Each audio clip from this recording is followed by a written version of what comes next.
Welcome to Language During Mealtime. Certified speech-language pathologist and children's book author Becca Eisenberg brings you creative professionals from the language learning and children's education field. With these ideas, parents can help their children with special needs improve language and reading abilities. Hi, I'm Becca Eisenberg. Welcome to my podcast, Language During Mealtime, episode number 9. Today, I'll be interviewing Nina G., who is a comedian, professional speaker, storyteller, writer, and educator. She brings her humor to help people confront and understand disability culture, access, and empowerment. Nina G. was the only woman who stuttered in the stand-up comedy world when she started 9 years ago. She co-produced the Comedians with Disabilities Act, a national touring comedy show featuring exclusively comedians with disabilities. She also produced the first album to feature disabled comedy only. Nina's brand of comedy reflects the experiences of many with disabilities. She tours the country as a conference keynote speaker, including at a TEDx talk at San Jose State University. She has a doctorate in psychology and teaches at a Bay Area community college. She is also author of the book, Once Upon an Accommodation. And she also has a book coming out very soon in August, and she's going to be talking about that as well, which is very exciting. So I also encourage you to look at her website because Nina has a ton of information, and I just want to make sure to mention it here because I don't want to forget that she has a free download workbook for the children's book that she's published, Once Upon an Accommodation. So for more information, visit her website at ninagcomedian.com. And also check out her videos. She's got some great videos on YouTube, and she's just so inspirational. So, Nina, I'm so excited to have you today on the podcast to answer some of the questions because I think that you're so inspiring on so many different levels because you're all the stuff that I've ever seen, not only just with the books, but also just in the videos and your social media. You're just, you're very inspiring. And I think you really help people to overcome some of their challenges. So I'm just really excited. So the first thing that we're going to talk about is her children's book, which I had reviewed back in, I don't know when I reviewed it. I think it was like 2014. I have to look back, but it was published in 2013. But I still think that all of the book is very relevant to today. So I wanted, Nina, if you could talk a little bit about your book and your mission behind it. And the book is called Once Upon an Accommodation. Yeah, well, thank you so much for having me. It's been great working with you all these years. I'm so glad to have had the book reviewed years ago by you and now revisiting it now. So it's wonderful to see your development in all of this too. So thank you for having me here. And let's see, what did you ask about the book? Yeah, I just wanted to know more about, your thoughts behind it and your mission behind writing it. I know it was a long time ago, but yeah. I know that some of those things just stick in your minds that you don't, because I think it's just such a relevant, it's such meaningful and relevant material in that book. So I wanted you to talk a little bit about it. Yeah, there are so many reasons why I wanted to write that book. And a lot of it is because of my own experience as a person with a learning disability and who stutters, is that there really is, like, when I was growing up in the 1980s and the 90s, there wasn't a whole lot of ways to know who you were and why you learned a certain way and what your rights were and how to advocate for those rights. And I always tell a story about how in the 8th grade, one of the accommodations I had was that I got to do every other problem for my math test, for like my math homework and my English homework. And halfway through the term, I went up to my teacher and I was like, so what's my grade? And they're like, well, you're getting an F. And I'm all, hey, I've been doing all this work. What are you talking about? And they're like, oh no, you have been doing half the work. Oh my God. What are you talking about? And they were grading me based on 100% instead of on 50%. And so that's how I got that grade. And needless to say, I was very angry about that. And, when you're in the 8th grade, it's not like you verbalize this stuff in a very functional way. And so I would go to the bathroom constantly back then. Like especially if I had to read out loud, because a stuttering dyslexic does not like to read out loud when they're in the 8th grade. And so I would escape to the bathroom all the time.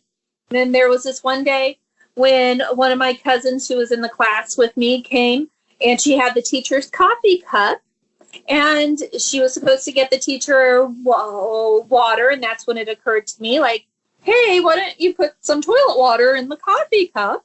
And so we went over, we dunked it in, put a little bit of toilet water in there. And then we filled the rest up with water, and I got to go back to class and watch her drink toilet water, which God, felt so empowering. So empowering. That's so funny. And the message here is that we need to educate kids to advocate in a better way so that we don't have our teachers drinking toilet water like mine did, because I really felt like I didn't have a voice, and that we need to be very mindful and very deliberate about how we teach kids how to be advocates. And luckily, in the U.S. at least, there are youth leadership forums that are in Wyoming and Montana and California and Florida. And they are awesome because kids go to a camp and they learn how to be advocates. And that was the very thing that I needed to have, was to find a way to have my voice be heard, because it wasn't being heard when I was doing it. And when you have a disability as a kid, it's like you feel like you're the only one. And so that is partially why I wrote this book, was because kids need to develop their voice, and adults do too. And part of my work in community college is as a counselor in a disabled student office. And the 504 process, the book, Once Upon an Accommodation, I should say what it's about. It is about a person, Matt, who learns that he has a learning disability from a psychologist, and he learns what that means and what a 504 is. And I went with a 504 instead of an IEP, because 504 really encompasses everybody who has an accommodation in K-12, in when they get to college, when they go for their doctorate, whatever it is. It's a 504 because that is the civil rights law that is going to protect them for most of their life. And I want them to get to know that law. And so he learns about that and learns how to advocate. And the workbook, which is online, free to everybody, but it's also in the book, is helping the kid develop that voice of, I have a disability or a difference, whatever they want to call it, and the accommodations I need are this, and my strengths are this. Because I think a lot of times, I mean, you've probably been in an IEP or a 504 where it's like, okay, the kid is good at this, this, and this. Now let's spend 3 hours talking about the things. Yeah, exactly. Need to improve that, because for me, it's my ability to listen and my ability to translate things in a way that people understand. That is what I'm skilled at. That isn't anything that we talked about when I was in 8th grade and my parents were advocating for my accommodation, and really focusing in on those strengths as well as that advocacy piece. The kid is, it's just like with my speech. Some days I'm more fluent, and today is a more fluent day. Other days I'm not. And what's been more important than my fluency is my ability to advocate and to tell people, like, you know what, you need to be quiet right now because I'm trying to finish a sentence. And knowing that the problem isn't within me, but in a society that isn't always accepting of people like me. And hopefully the book starts to help kids and parents and teachers and professionals look at it in a different way. Yeah, I think that's so important, because I think one of the best things we could do for our kids is just be able to tell them also what their accommodations are. Because I think a lot of times the kids, because I do work with older kids, I work with middle schoolers and I work with high school students as well. And I think sometimes a lot of kids don't actually know what their accommodations are. And they think that it's the teacher that's just going to automatically give them the accommodations. So what I think is so important, like what I think the book brings up really nicely, is just to talk about what are your accommodations and how could you access them? Because I think also some kids they could be embarrassed to access some of the accommodations. Yep. So I think it's a really good idea to talk about it before and to say, okay, let's say an accommodation is to take a movement break. And so, like, let's just say, like, I was talking to a child and saying, well, how can we initiate a movement break? You may not raise your hand and say, I need a movement break. Or maybe I could say, you know what? I need to just go take a quick walk, or I need to go to the bathroom and I'll be right back. And so that's a nice way to kind of access that accommodation without, let's say, saying in a way that I need a movement break. So that's what I've seen a lot, is that I've seen a lot of times where kids they either don't know what the accommodation is, or they're not accessing the accommodations, or they're not initiating the accommodations. So I know, because we have like these meetings, you have IEP meetings, you have 504 meetings, but a lot of times the kids, I guess as they get older, they should be part of the meetings. But one of the things that sometimes we don't share is we don't share the information with the child. It's like, what are your accommodations? Which seems kind of like the most obvious thing, but it's not sometimes, because let's say the kids are not there at the meetings. And then so everyone is setting up a plan for them. And what's kind of ironic at the end is sometimes when the child themselves doesn't know the plan. So I think it's just important what you were saying. It's just as far as them advocating, because, even when I used to teach graduate classes, I had students in my class that would come up to me and I would say, listen, I had it in my slide. If you have an accommodation, just see me after class and tell me, just so I'm aware. Yes. And those students that came up to me and they advocated for themselves. I need extra time. This is what I'm going to do. And it was, and I think it's a process and it's a journey, because those students did very well because they knew what they needed. So I think it could start really young, Really young, yeah. And that is where, even if they're 5 years old, to teach them like one piece of advocacy and to build on that and to add on that, because when they get to be in the workplace, and that's the thing, is that I've always had teachers say, well, it's not like they're going to get these when they're in the workplace. I was like, no, you're wrong. They totally will. That's why we need to have them understand what they need now and eventually translate that into the workplace. Exactly. I think it's a great point. So I want to know a little bit about your journey in becoming a stand-up comedian, because I just think public speaking is so scary for so many people, regardless of, if you have a disability or difference or not. And I'm just so fascinated, because I think stand-up comedy is so, like, I'll be so scared. Like, I think it's probably one of, like, really, I think you just have to be very brave to get up there. And I'm inspired by you. So I would like to know a little bit more about your journey into becoming a stand-up comedian. Well, the journey starts when I was 4 years old, because when I was a kid, I really, comedy really clicked with me. And when I was 4 years old, that's when Steve Martin was super big. And arrow through his head kind of stuff. And then when I was 8, I discovered Saturday Night Live, and I would stay up late and watch the reruns. And I became a big fan of Gilder Radner's, and I even had like a little stuffed animal that I named after her. Like, it was a big thing.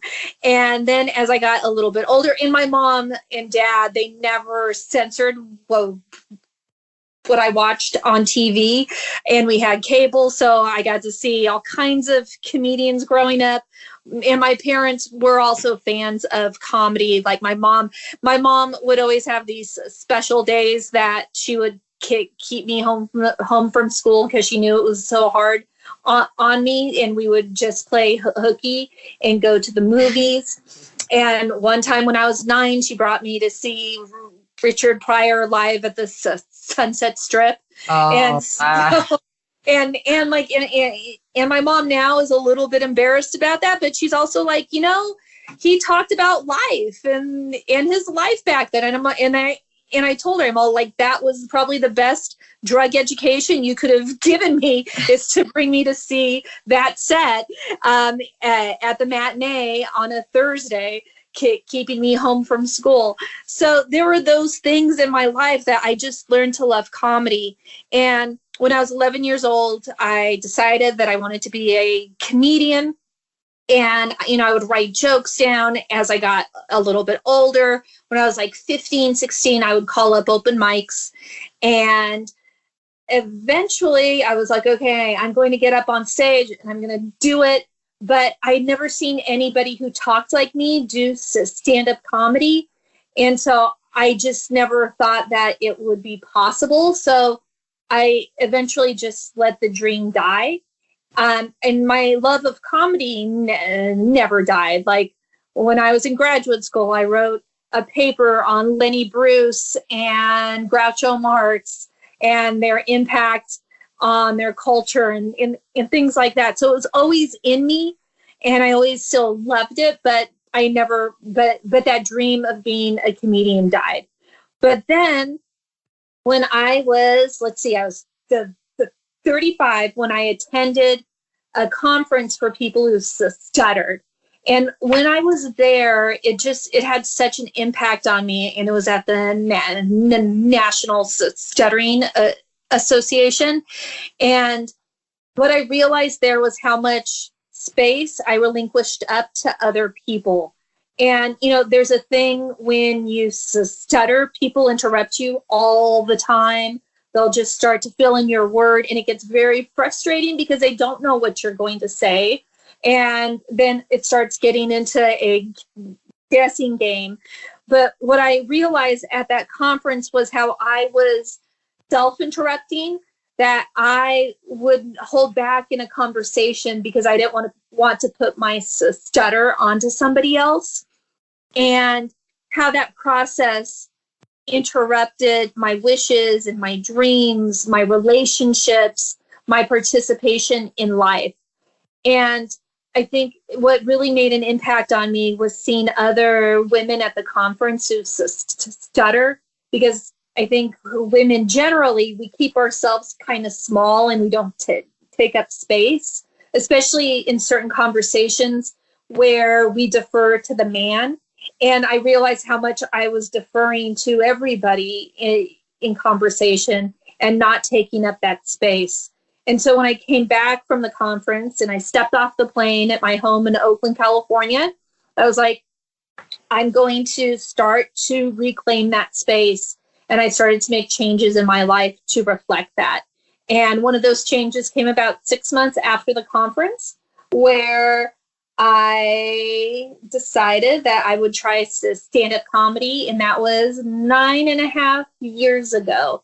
So I'm coming up on my 10th year doing comedy, and realizing my dream, which seems like, I go do comedy 3-4 times a week.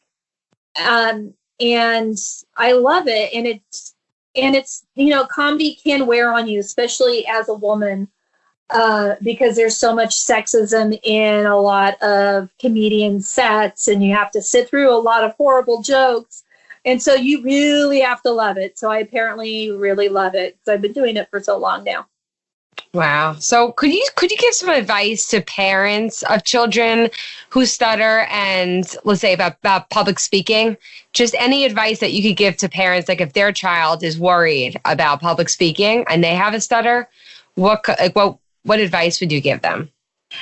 So I think there's two things there. One is kind of the longer term thing, which I want to address, which is finding community is such a key part of this.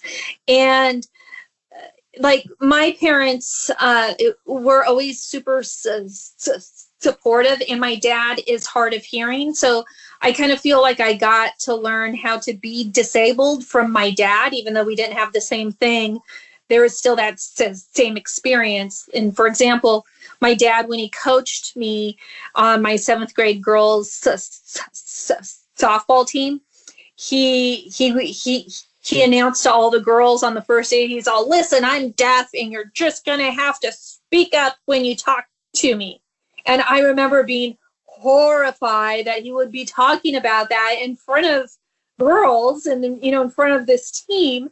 And I looked around and I remember nobody cared. Like it wasn't a big thing. And I was like, oh, people don't care. That's interesting. And now when I self-disclose, it feels very much in that same spirit as my dad of, listen, I stutter and you're just going to have to wait for all the brilliant things that I have to say. And that's how I usually disclose.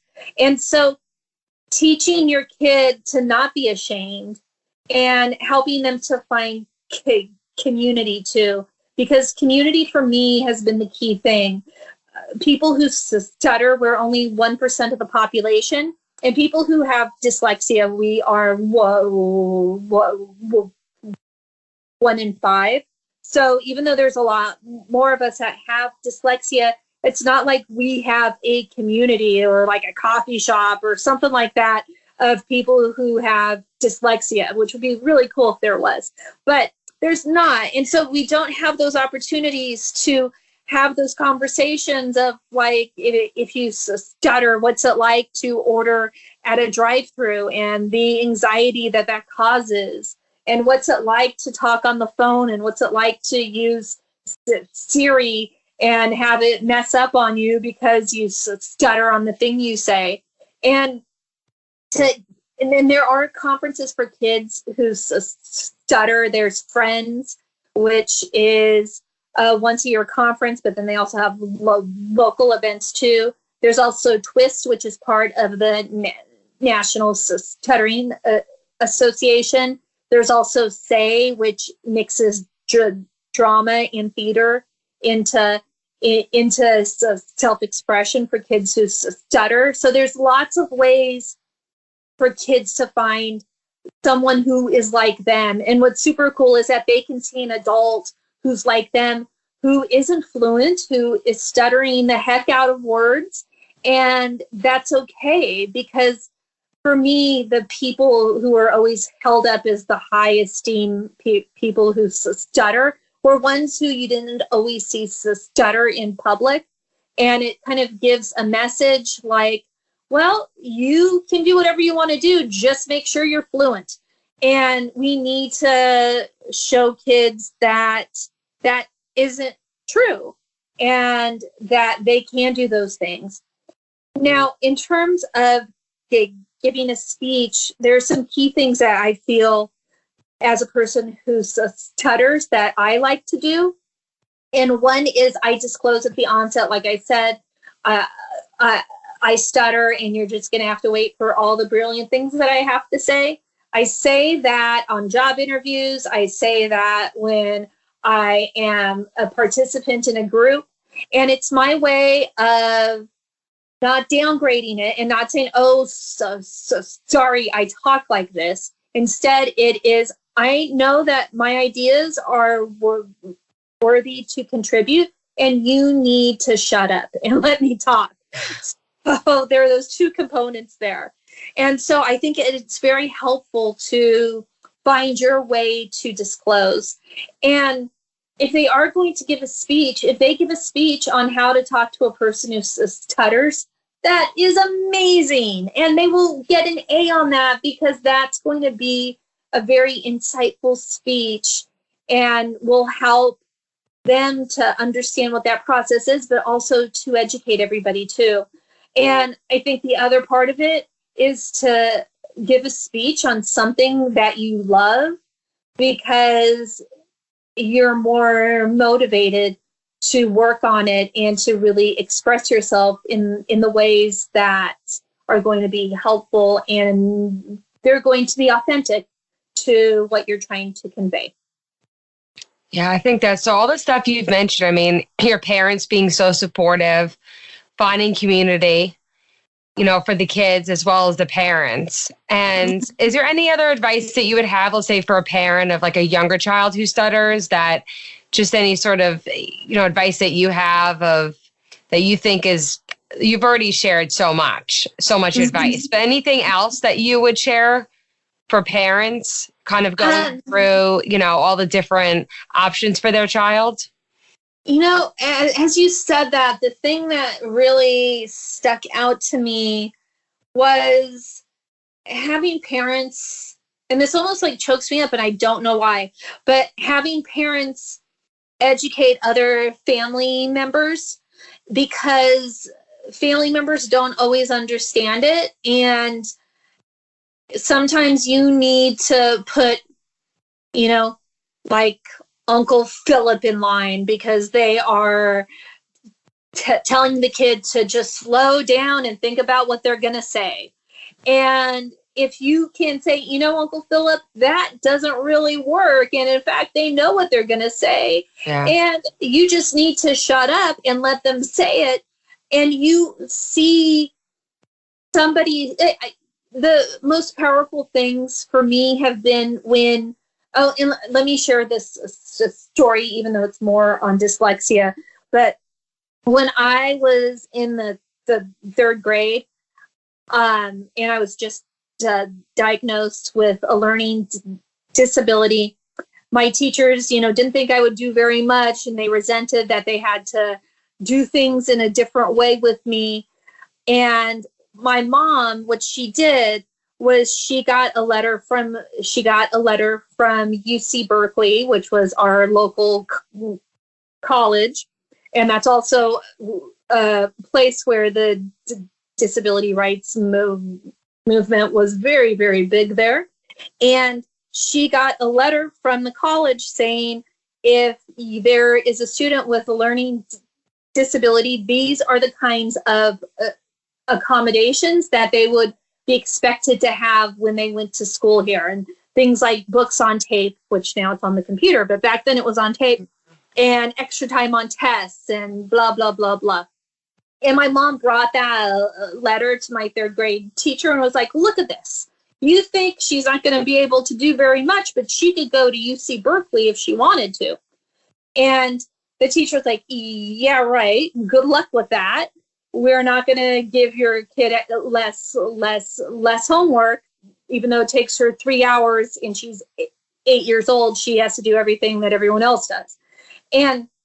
But what my mom did, even though that act of getting that letter didn't work on the teacher, she folded it up and put it in a drawer next to all the savings bonds I got for my first communion and my social security card, all the important documents of my life.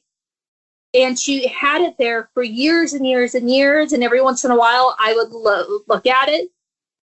And, oh, God, I'm crying a little bit here. And when I went to community college and I was looking for schools, I ended up going to UC Berkeley, because that is the place where it was a seed from that time where the teachers didn't believe in me, but my mom did. And I had proof of that every time that I looked in that drawer. And that's the kind of thing that I think parents can do is, if you got to cuss out Uncle Philip in front of everybody, that's going to make a big impact on your kid. And my mom gave my teachers the finger with that Berkeley thing, and in a figurative way, of course. And that's what I think parents may sometimes have to do, and to do it in front of your kid really makes an impact on them. I think that's such a good point, because I think it just shows the power of how important to have the parent support, and also the parent believing in their child, that they will go through anything to make sure that they can be successful. And if you're, as a parent, if you believe in your child, that they could achieve anything. I even say that just about, I work with a lot of children and adults with, more multiple disabilities. And one of the things that I always say to my students whenever I'm teaching a class is that, kids will only, and that's kind of like, I think for anybody, people will only give you what you expect. And if you expect, the most, and you expect like exactly what you think that person could give you, they will meet that expectation.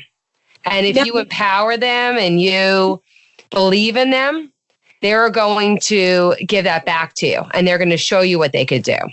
And that's exactly what the research says, is that if you have low expectations, kids will reach those low expectations, but they won't go past that. If you raise the expectations, they may not meet those super high expectations, but they'll get further along. Exactly. And kids, you know what? They know when a teacher believes in them. Oh, yeah. Even also as an adult, if you go to a workplace and someone doesn't expect a lot and they don't empower you to do your best, then I think even as an adult, you may not meet the same expectations that you would meet if like, let's say you had somebody that was empowering you and really felt that you could, really meet those expectations that they were setting for you. So I think it's just kind of overall human nature that we need to empower each other. We need to believe in each other. And one of the things, I always when I'm working with kids and telling them, I believe in you, I know that you could do this. I know that you could do it. So show me that you could do it. And they do. So important.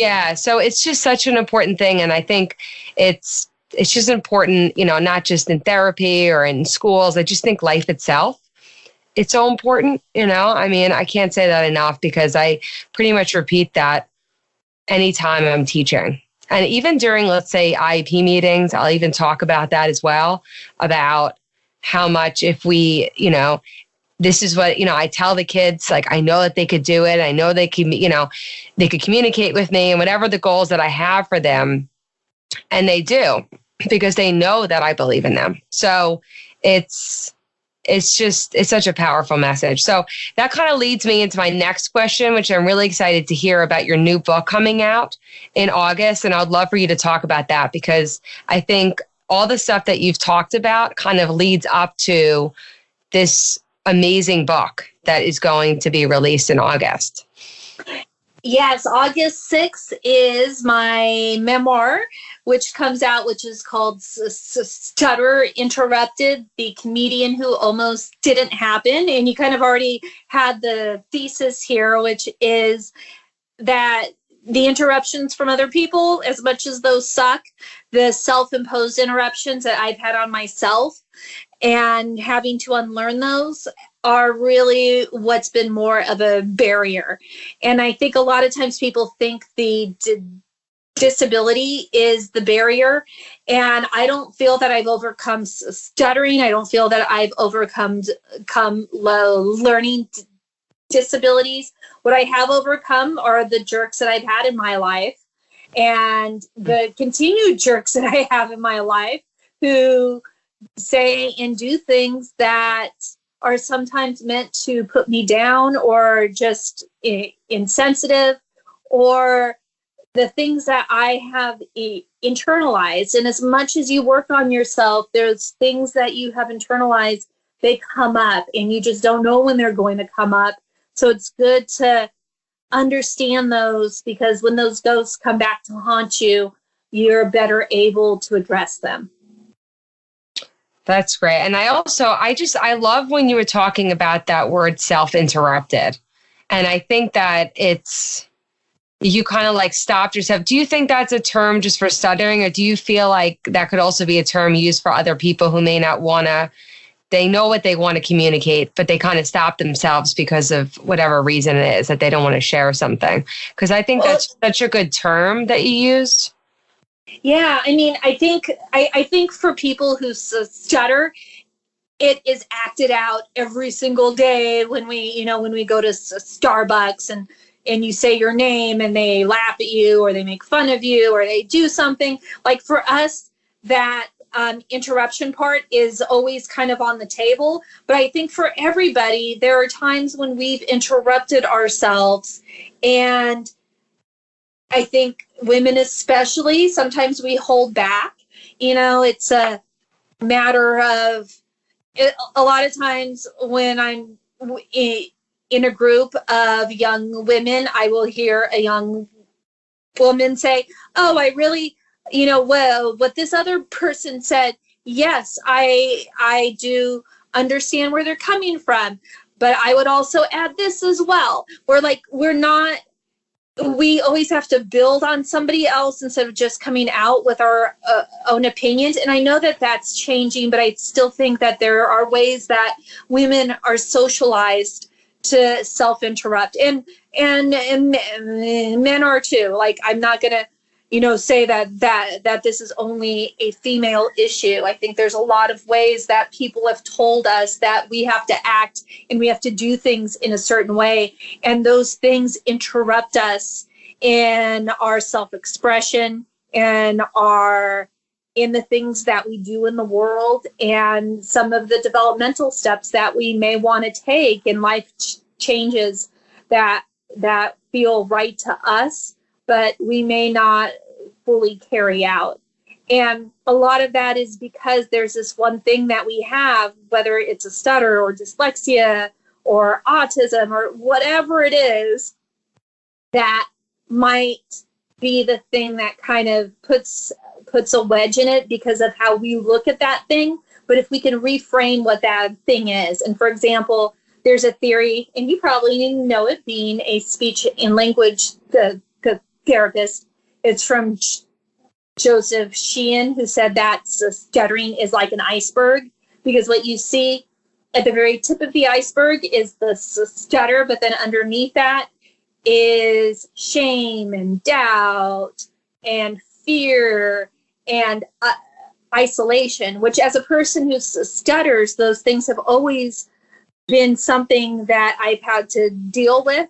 But icebergs are kind of a lot like clouds in the sky, that if you look at a cloud one way, it may look like a dragon, but from another, it could look like a cute little bunny rabbit. It's still the same cloud, only your perspective has changed. And I think if we look at our stuttering icebergs in a different way, that fear can turn to courage, and that shame can turn to self-acceptance and pride, and isolation can turn to community. But all that takes a lot of work to find ways to reframe those things in your life that you've learned to hate, that you can make friends with. Well, I think that you've helped a lot of people. I mean, I can't imagine how many people that have sat with you and not felt really inspired to, kind of try their best and to, work through some of the difficult times that they've had. And just to interrupt you there, I did a show last night and the audience did not feel me at all. So there are some people who have not gotten that. So I encourage everyone to come out to my shows so that you can tell everybody that it is okay to laugh and that we can look at these things, because sometimes I think audiences are very scared to go there. And I kind of have fun with that challenge. So, but I really appreciate your words there, though. Well, I have to come to one of your shows, and you have all that information on your website and also on your Facebook page as well, right? Like all your gigs that and mostly, do you perform mostly because I know you're in California, and mostly in California or all over the country? It's a mix of both. I mean, California, that is like every week I have a show, and they're not all family friendly shows. So if I do a show in a library, which I'm going to be doing a lot of because of the book tour, that will most likely be very family friendly. If you come to a dive bar, that's not going to be family friendly. Well, yeah. There anyway, but just a heads up there. But I do a lot of colleges and a lot of nonprofits. And so when I do those, it goes much more into my story, which I really have fun with and I really appreciate, because a lot of the things that we talked about here, not really, things that you talk about at a dive bar on a Saturday night at 12 a.m. So Yeah. Well, I'm excited. I have to definitely go to one of your shows, and I can't wait to read your book. So I'm excited for that. So anything else you want to add before we finish up? No, just thank you so much for having me on. And this has been a great conversation. I really appreciate it. Well, thank you, because it's been a great conversation for me also. I was so excited to set this up and to talk to you about so many things that you're doing. So thank you for listening today. Listen and learn with us at Language During Mealtime.